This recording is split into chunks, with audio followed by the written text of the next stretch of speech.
Soal yang pertama. Berdasarkan Undang-Undang Nomor 7 Tahun 2017, berapa hari jangka waktu pembentukan pengawas TPS sebelum hari pemungutan suara? A. 7 hari, B. 14 hari, C. 21 hari, D. 30 hari. Jawabannya adalah D. 30 hari sebelum hari pemungutan suara. Yang kedua, landasan konstitusional hukum tata pemerintahan Indonesia adalah A. Undang-Undang Dasar 1945, B. Pembukaan Undang-Undang Dasar 1945, C. Pancasila, D. Piagam PBB. Jawabannya adalah A. Undang-Undang Dasar 1945. Soal yang ketiga. Perilaku di bawah ini yang sesuai dengan pengalaman sila kedua dari Pancasila adalah A. Menilai baik hasil kerja orang lain, B. Berani membela kebenaran dan keadilan, C. Menghormati dan menghargai orang lain, D. Suka memberi pertolongan kepada orang lain. Jawabannya adalah B. Berani membela kebenaran dan keadilan. Soal nomor 4. Pemilih yang telah terdaftar dalam daftar pemilih kemudian berpindah tempat lain.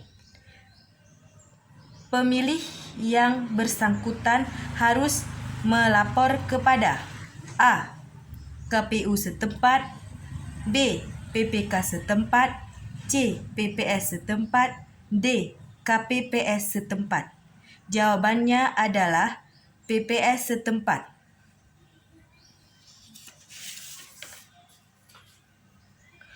Soal yang kelima.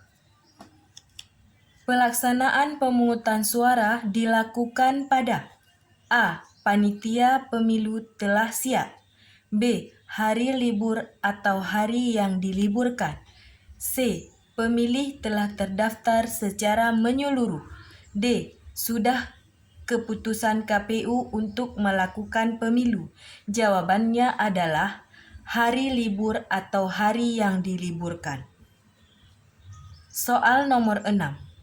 Berdasarkan pasal 90 Undang-Undang Nomor 7 Tahun 2017, Panwaslu Kecamatan, Panwaslu Kelurahan atau Desa, Panwaslu LN dibentuk berapa bulan sebelum tahapan pertama penyelenggara pemilu dimulai dan berakhir paling lambat berapa bulan setelah seluruh tahapan penyelenggaraan pemilu selesai. A. 0 sampai dengan 2 bulan, B. 1 sampai 1 bulan, C. 1 sampai 2 bulan, D. 2 sampai 1 bulan. Jawabannya adalah C. 1 sampai 2 bulan. Soal yang ketujuh.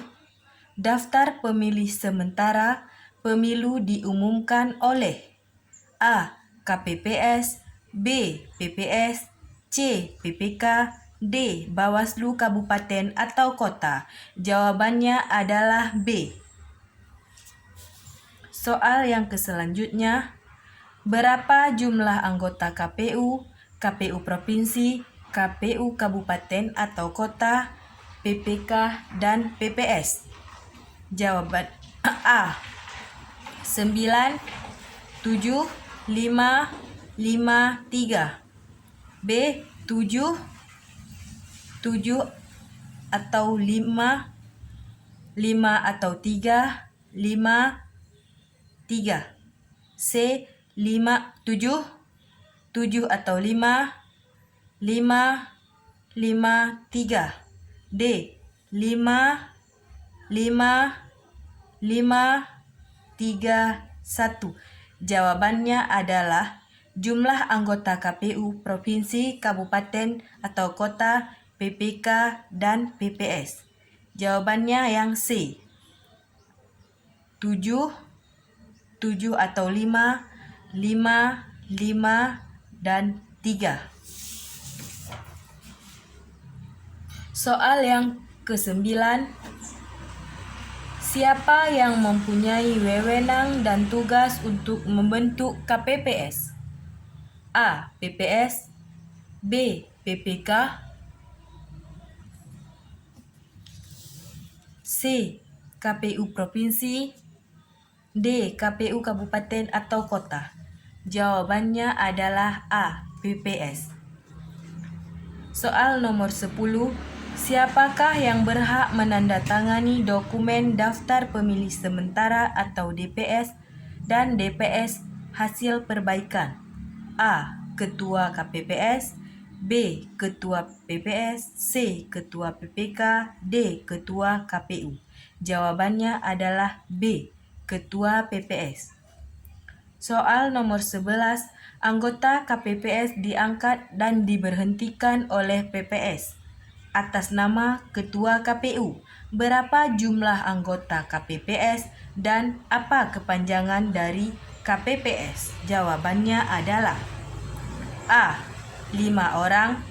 Kepanjangan dari KPPS adalah Kelompok Penyelenggaraan Pemungutan Suara. B. 7 orang. Kepanjangannya adalah Kelompok Penyelenggara Pemilihan Suara. C. 7 orang. Kepanjangannya Kelompok Penyelenggaraan Pemungutan Suara. D. 5 orang. Kepanjangannya Kelompok Panitia Pemungutan Suara. Jawabannya adalah C. 7 orang. Dan kepanjangan dari KPPS adalah Kelompok Penyelenggara Pemungutan Suara. Soal nomor 12. Tugas, wewenang, dan kewajiban KPPS meliputi di bawah ini kecuali A. Mengumumkan dan menempelkan daftar pemilih tetap di TPS. B. Menyerahkan daftar pemilih tetap kepada saksi, peserta pemilu yang hadir dan pengawas pemilu lapangan. C. Melaksanakan pemungutan dan penghitungan suara di TPS. D. Menyerahkan hasil perhitungan suara kepada KPU Kabupaten atau Kota dan Bawaslu Kabupaten atau Kota. Jawabannya adalah D. Menyerahkan hasil perhitungan suara kepada KPU Kabupaten atau Kota dan Bawaslu Kabupaten atau Kota. Soal yang ke-13. Ketentuan untuk menjadi anggota PPK, PPS, KPPS, PPLN, dan KPPSLN diatur dalam Undang-Undang Nomor 7 Tahun 2017. Pasal berapa? A. Pasal 51, B. Pasal 52, C. Pasal 71, D. Pasal 72. Jawabannya adalah Pasal 72. Soal yang ke-14. Berikut adalah syarat-syarat untuk menjadi anggota PPK, PPS, KPPS, PPLN, KPPSLN kecuali A. Warga negara Indonesia, B. Tidak menjadi anggota partai politik, C. Berusia paling rendah 20 tahun, D. Berdomisili di wilayah kerja. Jawabannya adalah C.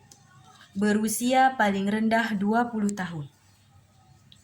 Soal nomor 15. Pancasila sebagai kepribadian bangsa Indonesia cerminan dari A.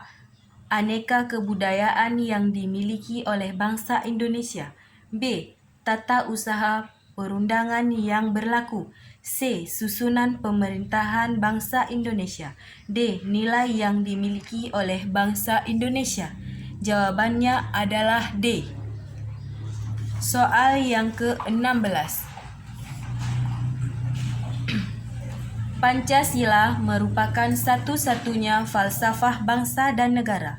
Hal ini menyatakan perwujudan wawasan Nusantara dalam bidang A. Sosial budaya, B. Hukum, C. Politik, D. Ideologi. Jawabannya adalah D. Ideologi. Soal yang ke-17. Semangat kebangsaan pada diri bangsa Indonesia dicerminkan dalam Pancasila. Sila ke.